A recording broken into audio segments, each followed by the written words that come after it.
Şəxsi maliyyəni idarə etmək deyəsən həmişə bir problem olub, elə deyilmi? İstər min illər əvvəl yaşa, istərsə də bugün. Gəlin birlikdə bu əbədi problemin həllini qədim Babilin müdrikliyində axtaraq. Görək sərvətə aparan o universal qanunlar nədir?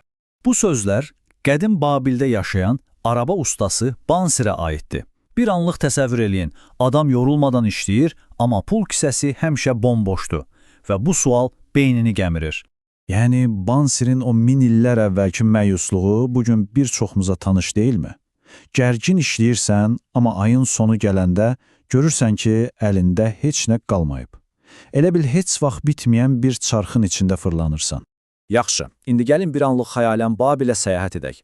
Elə bir şəhər ki, bir tərəfdə göz qamaşdırıcı sərvət var, digər tərəfdə isə sarsıdıcı yoxsulluq.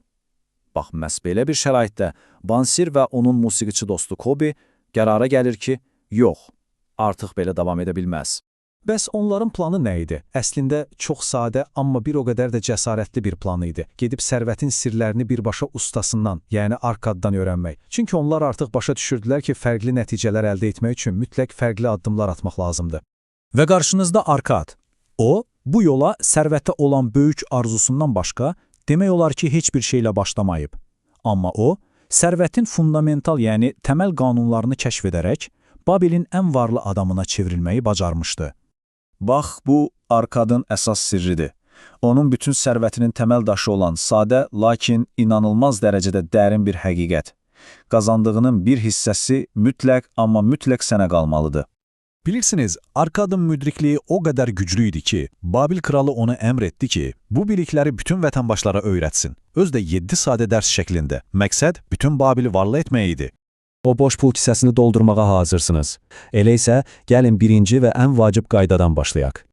Fəaliyyət çox sadədir. Pul kisənə girən hər 10 sikkədən yalnız 9-unu çıxar. O 10-cu sikkə həmişə səninlə qalmalıdır. Bu qədər bəsit. Əsas prinsip bax budur. Başqa kiməsə ödəməzdən əvvəl, marketə, ev sahibinə, borclara pul verməzdən əvvəl ilk növbədə özünə ödə. Bu, sənin gələcək sərvət ağacının ilk toxumudur. Yaxşı, kisəmiz yavaş-yavaş dolmağa başlayır.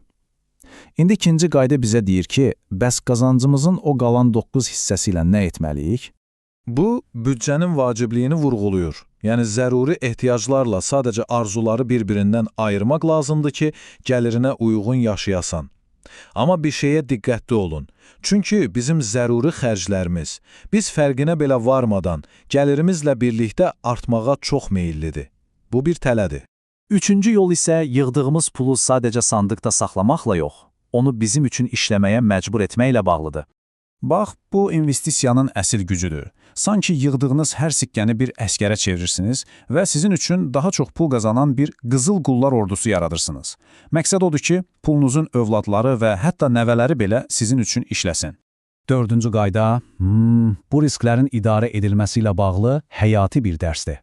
Bu, zəhmətlə qazandıqlarımızı qorumaq üçün demək olar ki, bir təlimatdır. Bu, birbaşa Arkadın öz hekayəsidir. O, bütün bir illik əmanətini qiymətli daşlar almaq üçün bir kərpiz ustasına etibar edib və hamısını itirib. Buradan çıxan dərs çox aydındır. Öz sahəsinin mütəxəssisi olmayan birinin məsləhətinə kör-körənə güvənməyin. Unutmayın, məsləhət pulsuz ola bilər. Amma siz yalnız dəyərli olanı, yəni işin bilicisindən gələni qəbul etməlisiniz. Və son 3 qayda sərvət binasını tamamlamağa kömək edir. 5. Ev sahibi olun. Çünki bu həm də xərcləri azaldan sərfəli bir investisiyadır. 6.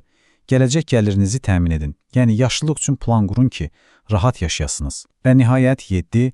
Qazanmaq qabiliyyətinizi daimi artırın. Çünki ən böyük sərvət elə sizin öz bacarıqlarınızdır. Yaxşı, bütün bu qədim müdrikliyi öyrəndik. İndi əsas sual budur. Bəs biz bugün ilk addımı necə ata bilərik? Gəlin, məhz buna fokuslanaq. Bəli, 7 qayda birdən-birə biraz çox görünə bilər, başa düşürəm. Ancaq bütün bu məsləhətlər arasında ən vacib, ilk atılmalı olan, təməl olan addım hansıdır? Hər şey, amma hər şey birinci qaydadan başlayır. Əvvəlcə özünə ödə. Bu, bütün səyahətin danışıqsız, müzakirəsiz başlanğıc nöqtəsidir. Əgər bugün bütün bunlardan yalnız bir şey edəcəksinizsə, o da məhz bu olmalıdır. Arkadın bu ağac metaforası məncə həqiqətən də çox güclüdür. Yığdığınız o ilk qəpik sadəcə bir metal parçası deyil, yox. O, sizin gələcək sərvət ağacınızın toxumudur. Gələcəkdəki o böyük sərvətin təməli məhz o kiçik toxumla qoyulur. Bu təhlili sizi düşünməyə və bəlkə də dərhal bir addım atmağa sövq edən bir sualla bitirmək istəyirəm. Sizin sərvət ağacınızın ilk toxumu nə olacaq?